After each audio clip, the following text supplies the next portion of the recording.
les mérites du jeûne. Nous sommes à quelques heures de cet honorable invité qui est le mois de Ramadan. Et chaque musulman, chaque musulmane se doit d'accueillir cet invité comme il le faut. Il s'agit d'un mois où nous pouvons gagner énormément de récompenses. Il s'agit d'un mois dans lequel le cœur des croyants s'apaise. Il s'agit d'un mois de purification de l'âme. Il s'agit d'un mois où nous jeûnons, nous éduquons notre ego. Il s'agit du mois du Coran, du mois des prières nocturnes, du mois de la bienfaisance, de la fraternité, de l'union des musulmans. Il s'agit du mois au cours duquel Allah Tabaraka wa Ta'ala a franchi énormément de serviteurs du feu de l'enfer. Il a franchi ceux qui se repentent, ceux qui cherchent à se racheter auprès de lui. Mes chers frères, mes chères sœurs, voyons ensemble les mérites de ce mois afin de nous motiver. Car nous allons rentrer, bi'idhnillah, dans quelques heures, dans un terrain de compétition. Un terrain de compétition, il va falloir se retrousser les manches. Peut-être que jusqu'à maintenant, ta motivation n'est pas encore au point. Mais il va falloir, mon frère ainsi que toi, ma sœur, que tu sois dans ce mois-là le plus efficient possible, le plus productif possible, le plus actif possible. Et que tu te dises que si Allah Tabaraka wa Ta'ala t'accorde de vivre jusqu'à ce mois, c'est une grande faveur et il n'est pas dit que tu puisses en bénéficier l'année d'après. Car, entre-temps, il est possible que l'ange de la mort vienne cueillir ton âme.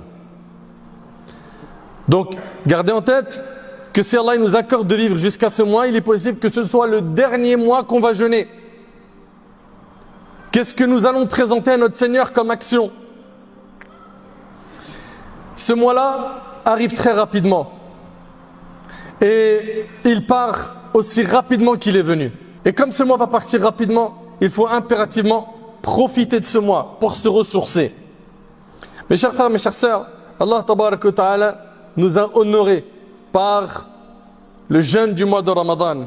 Allah Tabaraka wa Ta'ala a choisi ce mois parmi les mois afin que l'on se rapproche de lui, afin que l'on atteigne la piété. Allah Ta'ala dit: Ya ayyuhalladhina amanu kutiba alaykumus siyam kama kutiba ala alladhina min qablikum la'allakum tattaqun.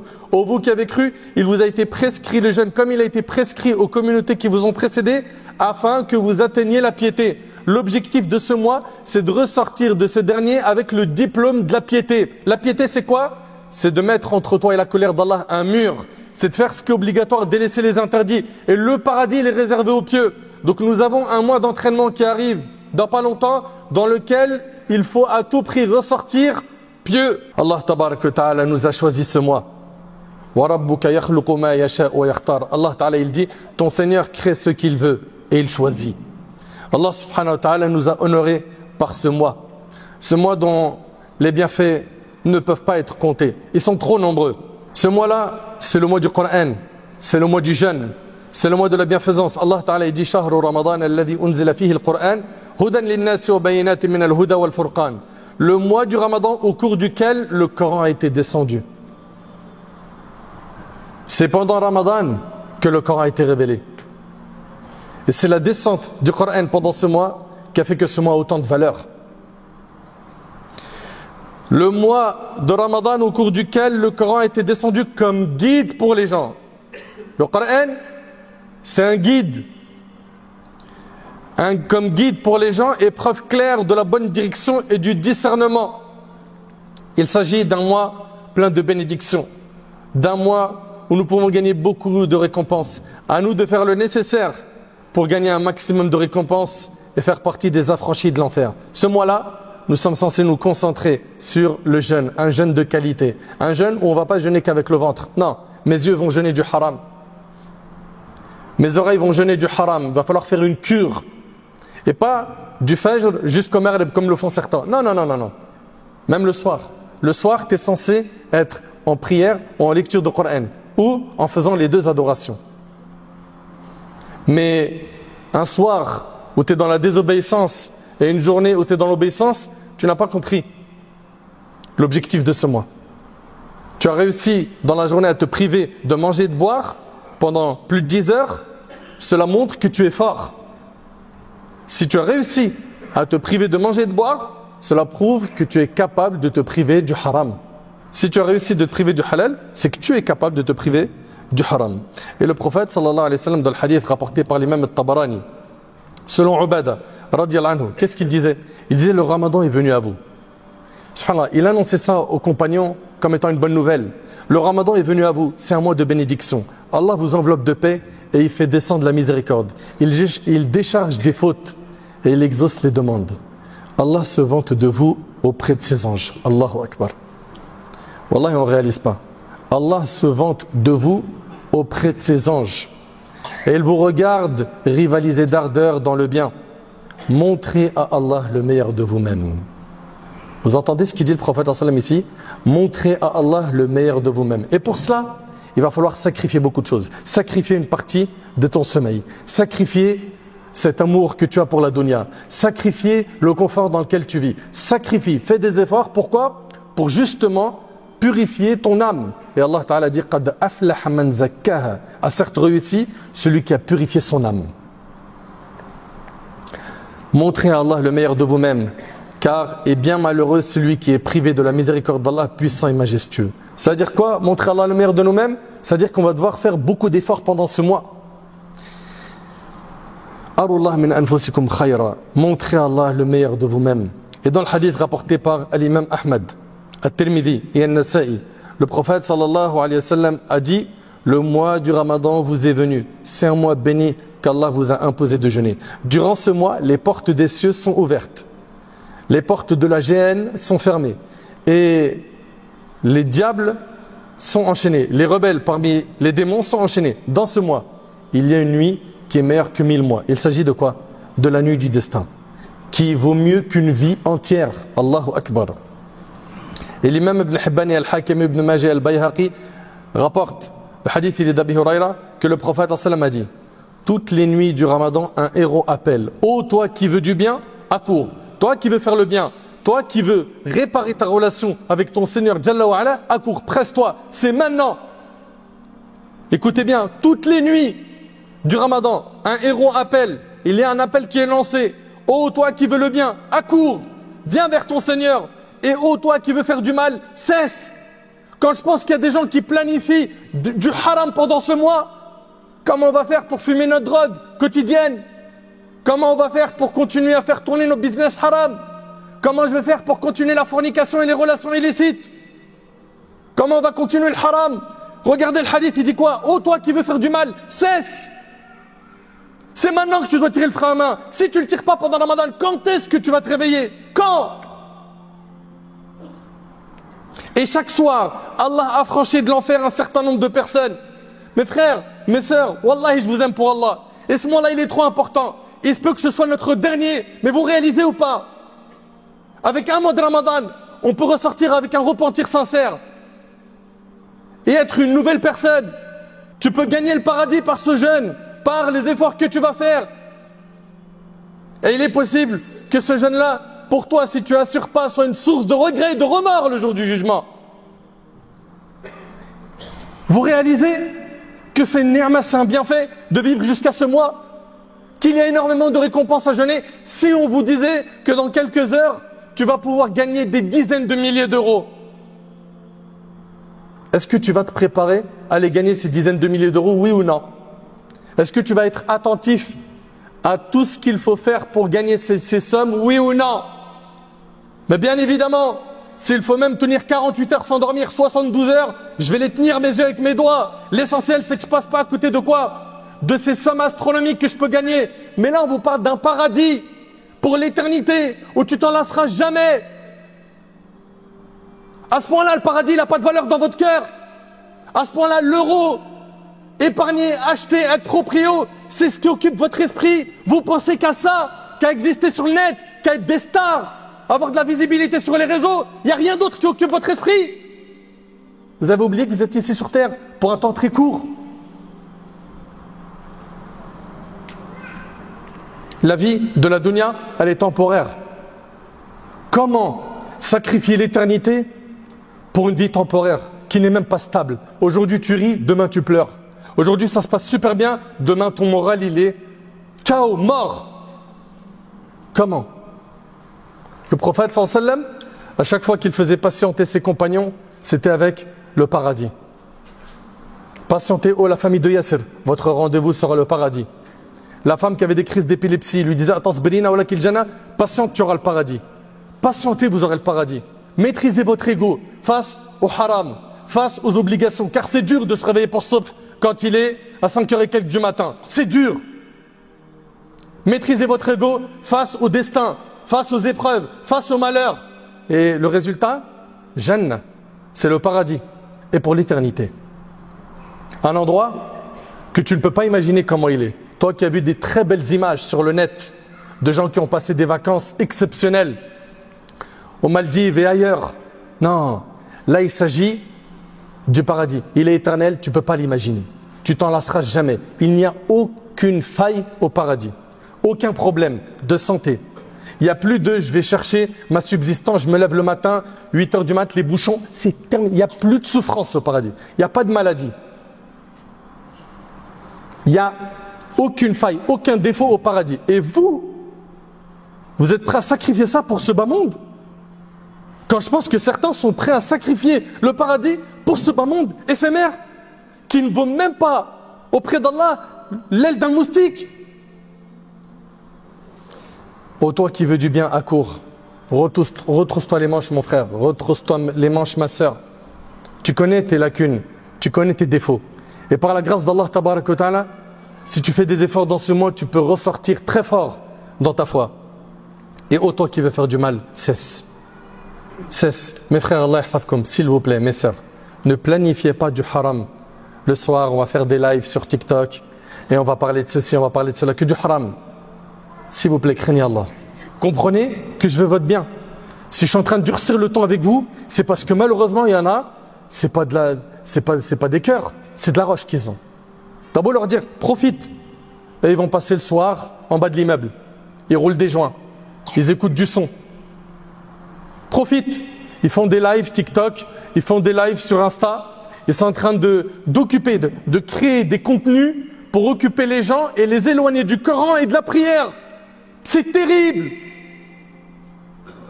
Les rebelles parmi les démons, ils sont enchaînés. Normalement, vous devez vous calmer.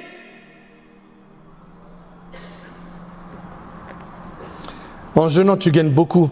Le prophète sallallahu alayhi wa sallam, dans le hadith rapporté par Bukhari et Muslim selon Abu Huraira, a dit: quiconque jeûne le mois du Ramadan poussé par sa foi et dans l'espoir de la récompense divine, Allah l'absout de tous ses péchés. En fait, on oublie qu'en jeûnant, en s'abstenant de manger, de boire, de nos passions dans la journée, c'est-à-dire des rapports avec les épouses, du matin au maghrib, en faisant ça, Allah te pardonne des péchés. On oublie qu'on gagne des récompenses par cela. Le prophète sallallahu alayhi wa sallam, il dit: Allah l'absout de tous ses péchés parce qu'il a jeûné le mois de Ramadan. On oublie que les invocations, elles ne sont pas exaucées qu'au moment de la rupture du jeûne, même pendant que tu es jeûneur. Et j'ai une vidéo d'ailleurs dessus qui s'appelle l'invocation pendant le mois de Ramadan. Le prophète sallallahu alayhi wa sallam, il dit également: quiconque veille en prière le mois du Ramadan poussé par sa foi et dans l'espoir de la récompense divine, Allah l'absout de tous ses péchés. C'est rapporté par Bukhari Muslim selon Abu Huraira. Ça veut dire quoi? Tu vas venir prier la nuit, tu vas venir à la mosquée. L'heure que tu vas passer avec l'imam va te donner la récompense d'avoir prié toute la nuit. Cette heure que tu vas passer va faire en sorte que tes péchés seront pardonnés, les péchés du passé. Le prophète sallallahu alayhi wa sallam, il dit également dans le hadith rapporté par Bukhari Muslim selon Abu Huraira: quiconque veille en prière la nuit du destin, poussé par sa foi et dans l'espoir de la récompense divine, Allah l'absout de tous ses péchés. À nous de faire des efforts pour avoir ces hasanat. Et dans un hadith rapporté par Bukhari Muslim selon Abu Huraira, le prophète sallallahu alayhi wa sallam a dit qu'Allah tabarak wa ta'ala a dit: tout ce que fait le fils d'Adam est pour lui-même, sauf le jeûne, il est pour moi et c'est moi qui en donne la récompense. La bonne action, elle est multipliée par 10. Ça, c'est le minimum. Et le péché, la règle, c'est qu'il est multiplié par 1. Un péché égale 1. La bonne action, minimum, c'est 10 hasanat, jusqu'à 700. Et pendant Ramadan, c'est des chiffres que seul Allah connaît. C'est pour ça que je vous dis, c'est une occasion en or de se racheter. Quand je pense qu'il y en a qui sont en train de planifier comment faire pour continuer nos péchés pendant Ramadan ou après Ramadan, on fait un break parce que quand même, le regard des gens, c'est chouma, c'est la honte. Les gens vont dire, même pendant Ramadan, tu fais ça, donc je fais un break, je tire le frein à main pendant Ramadan, et après Ramadan, il planifie qu'après Ramadan, il va reprendre les péchés. Mais quel type de cœur tu as, mon frère? Ma sœur, pourquoi tu n'es pas sensible à tout ce que tu es en train d'entendre? T'es bien musulman. Qu'est-ce que ça implique pour toi l'islam? Tout ce que fait le fils d'Adam est pour lui-même, sauf le jeûne, il est pour moi. Et c'est moi qui en donne la récompense. Le jeûne est un bouclier. C'est un bouclier contre le feu de l'enfer. Quand l'un de vous jeûne, qu'il s'abstienne de dire des choses obscènes et d'élever la voix. Tu jeûnes, pas d'insultes, pas de grossièreté, pas de mauvaises paroles. Et si on te provoque, si quelqu'un l'insulte ou le provoque au combat, qu'il se contente de dire « je suis en état de jeûne ». Je jeûne. Rappelle-toi que tu jeûnes. Rappelle-toi qu'il y a une récompense à gagner. Prends sur toi. Et ne vois pas ça comme un signe de faiblesse, au contraire. C'est un signe de force de pouvoir se maîtriser quand on est en colère. N'insulte pas. Le prophète a dit, il se peut qu'un jeûneur n'obtienne de son jeûne que la faim et la soif. C'est-à-dire, il y a des gens, ils vont jeûner. La seule récompense qu'ils auront eue de leur jeûne, c'est pas des hasanat, pas de bonne action. Mais qu'est-ce qu'ils auront eu? Ils ont eu faim et soif. C'est tout. Pourquoi? Parce qu'ils ont jeûné qu'avec le ventre. Mais les yeux regardaient le haram. Regardaient scotché comme ça sur les applications. Il est en train de regarder du haram. Ses oreilles écoutaient du haram. Sa bouche prononçait du haram. C'est pas normal. Par celui qui détient l'âme de Muhammad dans sa main. Par celui qui tient l'âme de Muhammad dans sa main, la mauvaise haleine du jeûneur a certainement pour Allah une meilleure odeur que le musc. Le jeûneur connaît deux joies. Quand il rend son jeûne, il se réjouit. C'est vrai ou pas? Quand on rompt le jeûne, on est heureux. Et quand il rencontre son Seigneur, il se réjouit de son jeûne. Et le jour du jugement, tu seras heureux de la récompense que tu obtiendras d'Allah tabaraka wa ta'ala pour ton jeûne.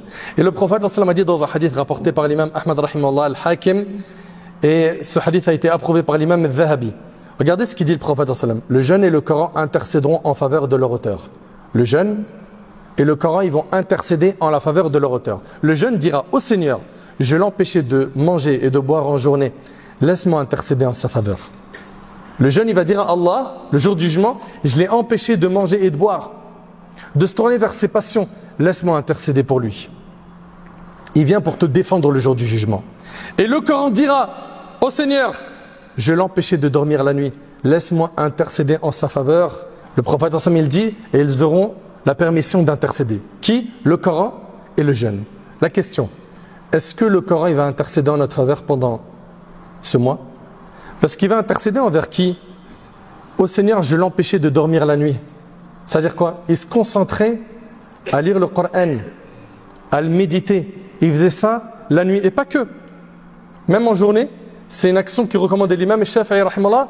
Il clôturait le Coran tous les jours 2 fois. C'est-à-dire quoi? 1200 pages de lu chaque jour. L'imam al-Bukhari le lisait 1 fois chaque jour. Et j'ai une question à vous poser. Est-ce que le Coran, on va faire le nécessaire pour qu'il intercède dans notre faveur le jour du jugement?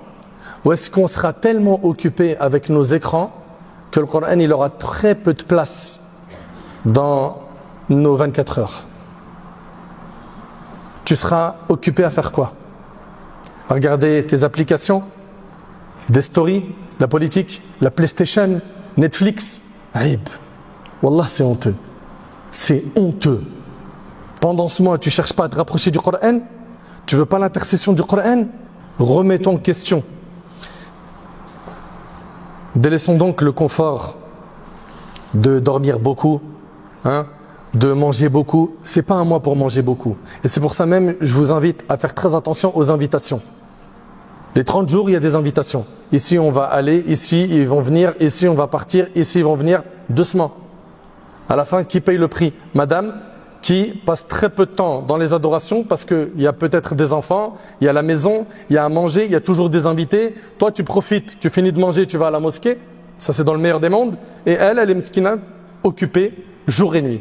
Allah ibarik fikum. Craignez Allah et faites en sorte que le Ramadan soit un mois de ibadah pour toute la famille, pour le père de la famille, pour l'épouse, pour les enfants. Il faut qu'ils ressentent qu'il y a plus d'efforts à faire pendant ce mois. Mais qui prend en compte tout ce que je dis? Tout ce que je viens de dire là, celui et celle qui les prendront en compte, c'est ceux qui ont un cœur vivant. Inna fi dhalika la dhikra liman kana lahu qalb aw alqa as-sam'a wa huwa shahid. Il y a bien là un rappel pour quiconque a un cœur. Ces rappels-là, ils sont pour ceux qui ont un cœur. Prête l'oreille tout en étant témoin. Mes chers frères, mes chères sœurs, je le dis, je le répète, on a une occasion en or qui arrive. On ne parle pas de dizaines de milliers d'euros ou de millions d'euros. Non, on parle d'un paradis pour l'éternité. Quoi que tu aies fait comme péché dans le passé, si tu demandes à Allah tabarak wa ta'ala de te les pardonner, il te les pardonnera.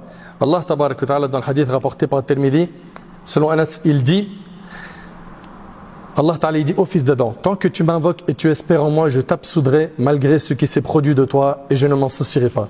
Allah Azza wa Jal il dit, ô fils d'Adam, tant que tu m'invoques et que tu as espoir en moi, je te pardonnerai les péchés que tu as faits sans me soucier du nombre de tes péchés. Invoque-le et garde espoir. Ô fils d'Adam, si tes péchés ont atteint les nuages du ciel, Allah Ta'ala il dit, ô fils d'Adam, si tes péchés ont atteint les nuages du ciel et que tu me demandes pardon de t'absoudre, je t'absoudrai et je ne m'en soucierai pas. C'est-à-dire qu'il ne va pas se soucier du nombre de tes péchés. Wallahi, subhanallah, la miséricorde d'Allah elle est immense. Ô fils d'Adam, si tu viens à moi avec la contenance de la terre comme péché et que tu me rencontres sans m'associer personne, je t'apporterai sa contenance comme absolution. Et sois certain qu'Allah tabaraka wa ta'ala accepte le repentir de celui qui se repent sincèrement. Allah Ta'ala a dit قُلْ يَا عِبَادِيَ الَّذِينَ أَسْرَفُوا عَلَى أَنفُسِهِمْ لَا تَقْنَطُوا مِنْ رَحْمَةِ اللَّهِ إِنَّ اللَّهَ يَغْفِرُ الذُّنُوبَ جَمِيعًا إِنَّهُ هُوَ الْغَفُورُ الرَّحِيمُ. Dis ô mes serviteurs qui avez commis des excès à votre propre détriment, ne désespérez pas de la miséricorde d'Allah, car Allah pardonne tous les péchés. Oui, c'est lui le pardonneur, le très miséricordieux. Vous avez entendu? Allah il pardonne tous les péchés. À nous de tendre la main aux pécheurs, ceux qui sont loin d'Allah, pour les rapprocher justement du dîn pendant ce mois. Et ne soyez pas de ceux qui vont aider le diable à détruire leurs frères et leurs sœurs. Comment les aider? On voit un frère, il fait des efforts pour jeûner, mais il ne prie pas. Qu'est-ce qu'on entend de la part de certains? Certains vont lui dire, arrête de jeûner. T'es sérieux ou quoi? T'es hypocrite? Tu jeûnes mais tu ne pries pas. Ça sert à rien, jeûne pas. Pourquoi ton logiciel, il est programmé par le diable? Pourquoi ne pas lui dire, tu jeûnes, c'est très bien, fais la salat maintenant. Pourquoi tu ne l'aides pas faire salat? Tends-lui la main, fais-lui aimer la salat. Explique-lui que la prière, c'est l'action qu'Allah aime le plus. Et toi qui aimes Allah, tu es censé faire ce qu'Allah aime le plus. Et que la prière, c'est ce que le prophète aimait le plus. Et comme c'est notre modèle, on se doit de le suivre. Fais-lui aimer la prière. Fais en sorte qu'il monte dans le wagon des prières. Au lieu de lui dire, arrête de jeûner, t'es un hypocrite. Arrête de faire le muse. Ça va, tu vas pas nous la faire, celle-là on la connaît très bien. Zama il jeûne et puis le soir il fait des péchés.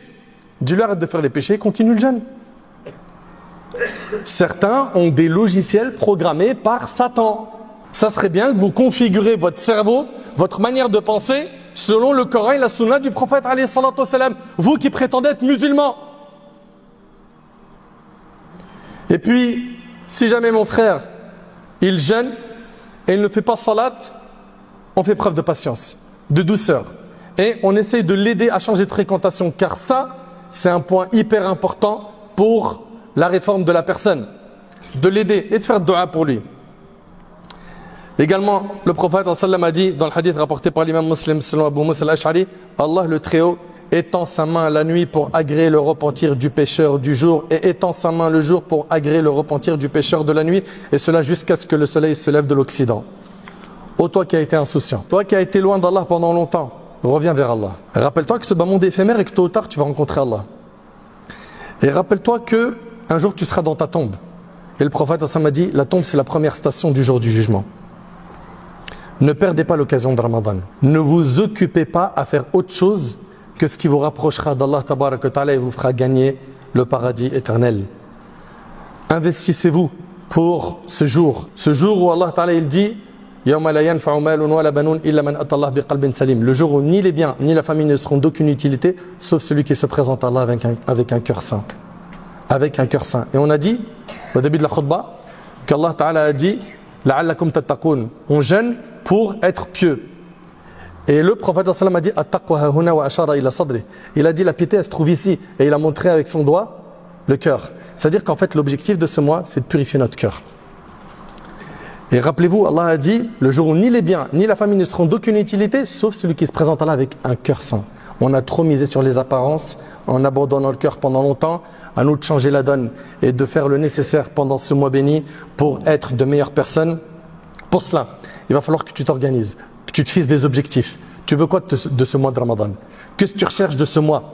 Il va falloir que tu délaisses les écrans, les lives, les stories. Diminuez ça s'il vous plaît. Voire bannissez ça. Bannissez ça. Faites une cure de ces écrans, de ces habitudes, de ces addictions. de tout le temps regarder les infos, les notifs, etc. Mettez le téléphone de côté, Netflix de côté, mettez les films de côté. Et pour nos papas et nos mamans, pour certains d'entre eux, ils regardent des caméras cachées, des feuilletons au bled, etc., avec les paraboles, etc. Même ça à mettre de côté, s'il vous plaît. C'est le livre d'Allah qui doit être entre vos mains. C'est la méditation du livre d'Allah. C'est le fait de comprendre le livre d'Allah. C'est le fait de mettre en pratique le livre d'Allah. C'est le fait de s'élever spirituellement avec le livre d'Allah. Parmi vous, combien parmi vous ont un exégèse du Coran? C'est-à-dire les explications des versets du Coran. Combien vous en avez? Surtout que vous avez aujourd'hui des exégèses en français qui sont très bien, comme celui de Cheikh Saadi. Il fait un volume et tu peux comprendre les versets du Coran avec les commentaires de nos savants, en comprenant bien comme il faut le livre d'Allah. Combien on fait l'effort d'avoir un exégèse chez eux du Coran, en arabe ou en français, un tafsir? Qu'est-ce que vous attendez pour vous connecter réellement au livre d'Allah et de changer? C'est le mois dans lequel nous allons prier, nous efforcer. Mais attention, gardez un rythme constant tout le mois. Et sachez que notre bien-aimé alayhi salatu wassalam, pendant ce mois-là, il était tout le temps en augmentation et dans les 10 derniers jours, il faisait encore plus d'efforts. Malheureusement, dans notre Ummah, ils font ça. Dans les 10 premiers jours, après, c'est la chute. Il n'y a plus personne dans la mosquée après 10 jours. Il n'y a plus personne. On avait du mal à se garer, on avait du mal à trouver une place dans la mosquée. Ça y est, 20 jours, c'est dispo. Jusqu'à ce que dans les 10 derniers jours, certains reviennent à la mosquée. Ce n'est pas le comportement du prophète. C'est la constance. Pour ça, fixe-toi des objectifs que tu peux tenir sur le long terme. Fais attention à ne pas faire comme certains. Ils font beaucoup pendant 3-4 jours. Après, ils ne peuvent plus tenir la cadence et il fait que de dormir. Et il dit, ah frère Allah ghalib, j'arrive plus. C'est normal, tu t'es trop surchargé. Faites ce que vous pouvez en fonction de vos capacités de manière constante.